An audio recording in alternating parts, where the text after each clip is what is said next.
जय हिंद, वंदे मातरम। स्वागत है आप सभी का फ्री एग्जाम जिन यूट्यूब चैनल पर। दोस्तों, अगर आप रेलवे ग्रुप डी का एग्जाम देने वाले हैं तो आज हम देखेंगे 17 अगस्त 2022 शिफ्ट 1 में जो प्रश्न पूछे गए उन सभी प्रश्नों को देखेंगे। तो आपको सेशन में अंत तक बने रहना है, सभी प्रश्नों को पूरे ध्यान से देखना है और अंत में कमेंट करके अपना स्कोर जरूर बताना है। तो चलिए सेशन को प्रारंभ करते हैं और पहला शानदार प्रश्न देखते हैं।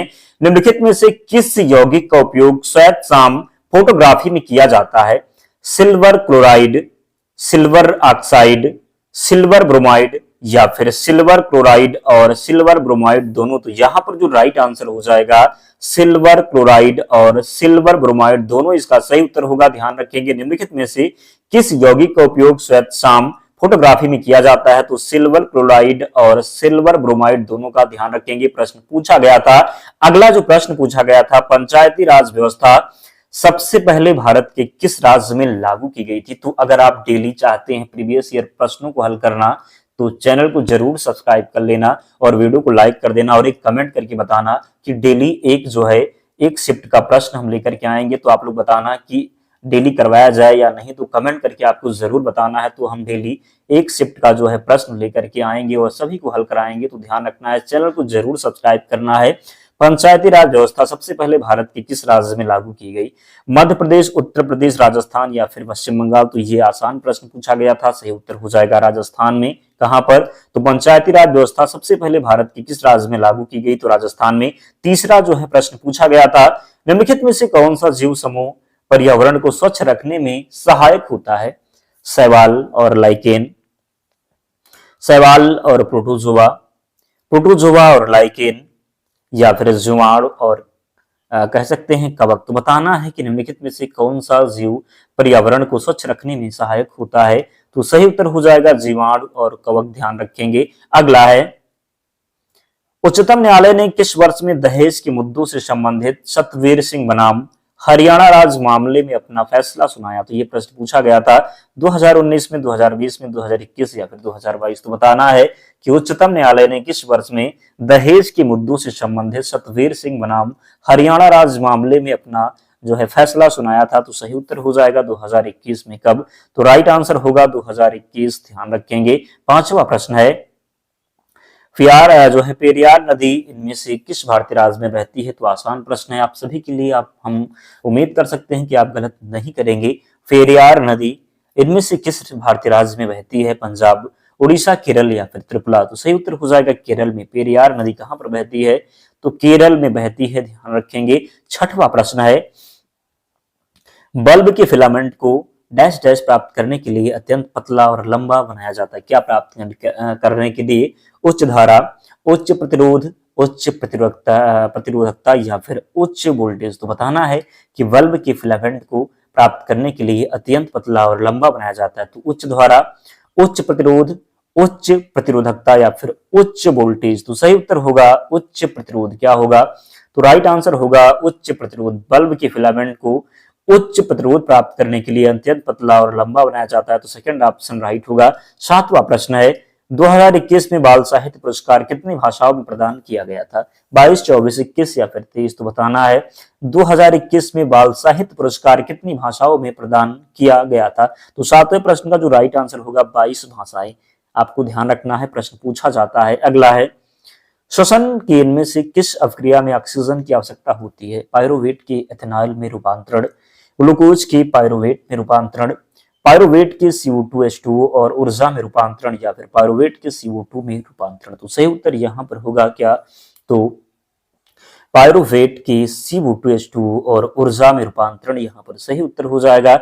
नवा प्रश्न है, यदि एक आपतित किरण, प्रकाश किरण किसी अवतल दर्पण की वक्रता केंद्र से गुजरती है तो आपतित किरण और परावर्तित किरण के बीच बनने वाला कोण के बराबर होगा? किसके बराबर होगा? 150 डिग्री, 180 डिग्री, 0 डिग्री या फिर 90 डिग्री। तो राइट आंसर होगा 0 डिग्री के बराबर होगा। यदि एक आपतित किरण, प्रकाश किरण किसी अवतल दर्पण के वक्रता केंद्र से गुजरती है तो आपतित किरण और परावर्तित किरण के बीच बनने वाला कोण कितना होगा? तो 0 डिग्री के बराबर होगा। 10वां प्रश्न है, दो क्रमागत समजातीय श्रेणी के सदस्यों के बीच आणविक द्रव्यमान में अंतर कितना होगा, 12, 8, 16 या फिर 24? तो बताना है। यहाँ पर 14 दिया हुआ है। क्या होगा, दो क्रमागत समजातीय श्रेणी के सदस्यों के बीच आणविक द्रव्यमान में अंतर कितना होगा? तो राइट आंसर होगा 14। कितना? तो सही उत्तर होगा 14 होगा, ध्यान रखेंगे। 11 नंबर प्रश्न है, उष्ण कटिबंधीय सदाबहार वन भारत के इनमें से किस राज्य में पाए जाते हैं? गुजरात, केरल, राजस्थान या फिर उत्तर प्रदेश? तो बताना है कि उष्ण कटिबंधीय सदाबहार वन भारत के इनमें से किस राज्य में पाए जाते हैं? तो 11 नंबर प्रश्न का सही उत्तर हो जाएगा केरल में। कहां पर? तो उष्ण कटिबंधीय सदाबहार वन भारत के इनमें से किस राज्य में पाए जाते हैं? तो केरल में पाए जाते हैं, ध्यान रखना है, गलती नहीं करना है। 12 नंबर प्रश्न है, श्वसन तंत्र का कौन सा भाग वायु मार्गों को नष्ट होने से रोकता है? बताना है कि श्वसन तंत्र का कौन सा भाग वायु मार्गों को नष्ट होने से रोकता है? श्वास नली, उपास्थि के छल्ले, रीढ़ या फिर पसलियां? तो 12 नंबर जो प्रश्न है, सही उत्तर होगा उपास्थि के छल्ले। क्या होगा? तो राइट आंसर होगा उपास्थि के छल्ले। श्वसन तंत्र का कौन सा भाग वायु मार्गों को नष्ट होने से रोकता है? तो उपास्थि के छल्ले यहाँ पर सही उत्तर हो जाएगा। 13 नंबर प्रश्न है, निम्न में से किस प्रकार के प्रतिबिंब पर्दे पर प्राप्त किए जा सकते हैं? बताना है कि निम्न में से किस प्रकार के प्रतिबिंब पर्दे पर प्राप्त किए जा सकते हैं? वास्तविक और बड़ा, वास्तविक और छोटा, आभासी और बड़ा या फिर वास्तविक और बड़ा तथा वास्तविक और छोटा? तो बताना है निम्न में से किस प्रकार के प्रतिबिंब पर्दे पर प्राप्त किए जा सकते हैं। तो 13 नंबर प्रश्न का सही उत्तर हो जाएगा ए और बी। यहाँ पर जो राइट आंसर बताना है 13 नंबर का क्या होगा, तो वास्तविक बड़ा और वास्तविक छोटा दोनों हो जाएगा, यानी ए बी कह सकते हैं। यहाँ पर क्या कह सकते हैं, तो ए बी कह सकते हैं, इसलिए यहाँ पर फोर्थ ऑप्शन सही हो जाएगा। वास्तविक बड़ा तथा वास्तविक और छोटा दोनों यहाँ पर सही उत्तर होगा। अगला है, रिक्त स्थान दिया हुआ है 1956 में राष्ट्रीय आय, उपभोग, व्यय, बचत और पूंजी निर्माण से संबंधित डाटा जारी करने के लिए नोडल एजेंसी है।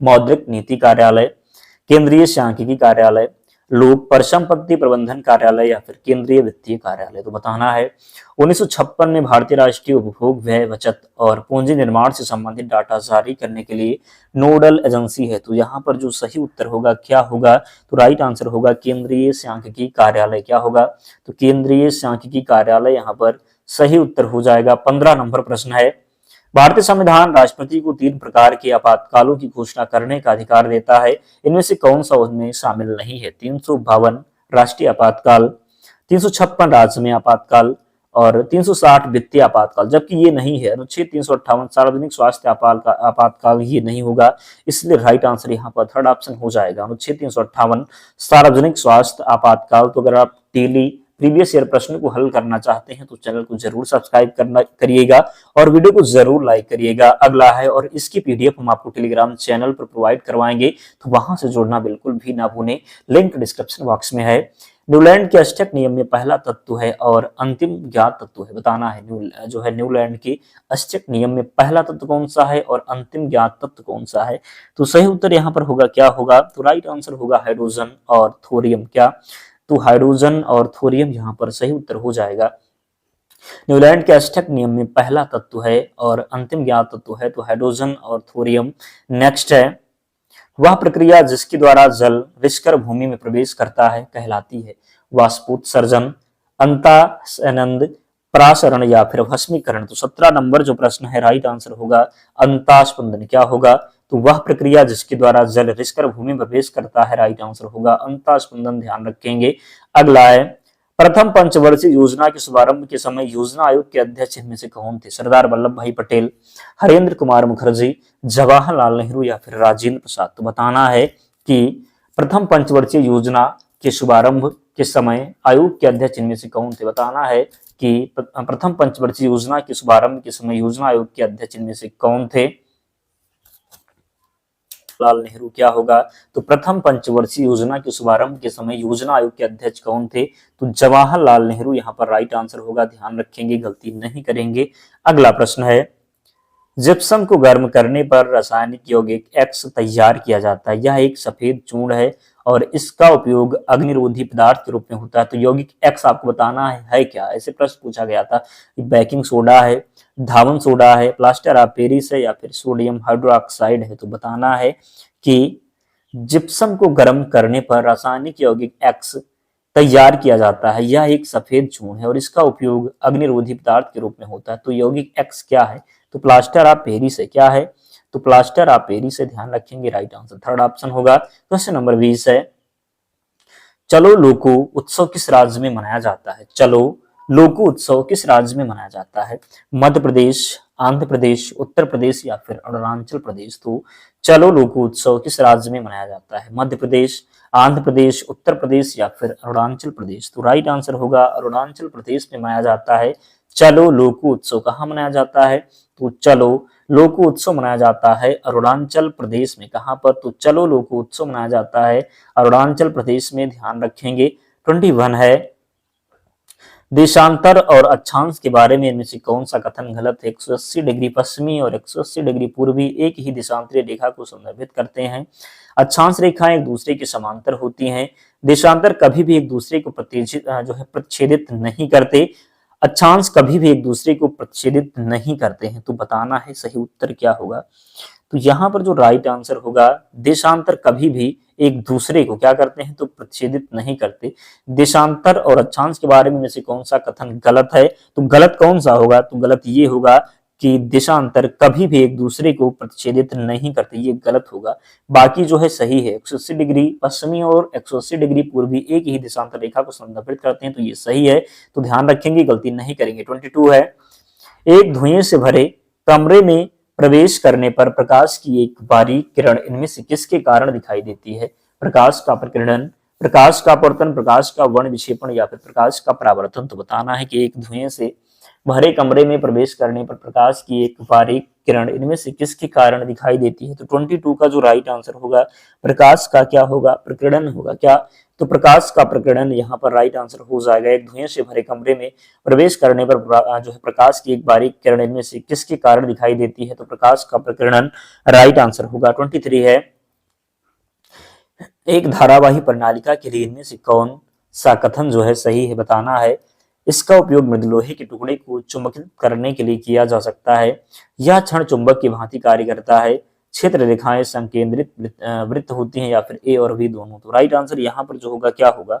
तो ए और बी दोनों होगा, यानी कि इसका उपयोग मृदु लोहे के टुकड़ों को चुंबकित करने के लिए किया जा सकता है।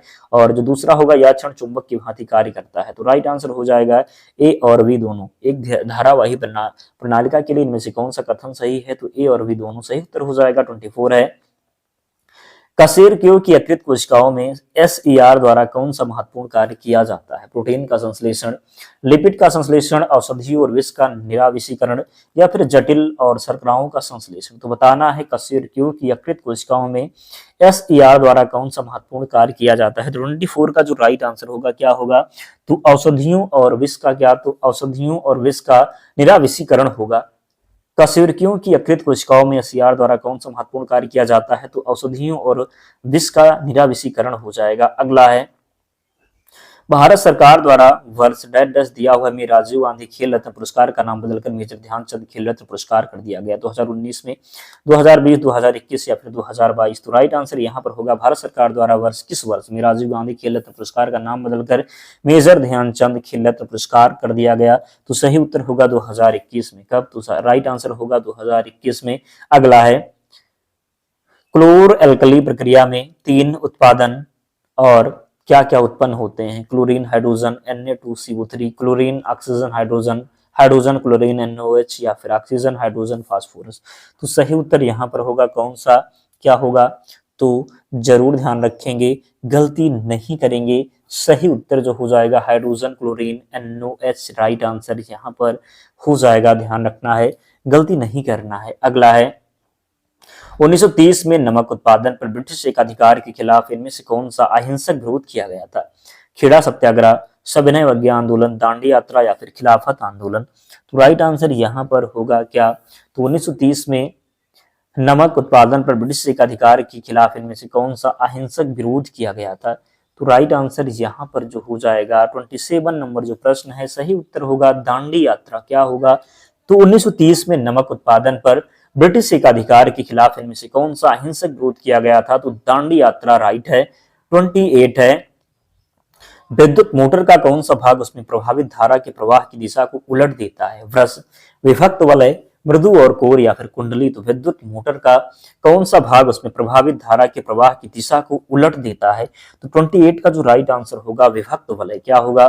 तो विभक्त वलय यहाँ पर सही उत्तर होगा। और सेकंड लास्ट प्रश्न आज का है, तो जिन प्यारे दोस्तों ने अब तक वीडियो को लाइक नहीं किया है, निवेदन है आप लोग जल्दी से वीडियो को लाइक कर दीजिए और चैनल को सब्सक्राइब करके हमारे साथ जुड़ जाएं। निश्चित ही यहाँ से आपका बहुत ही फायदा होगा।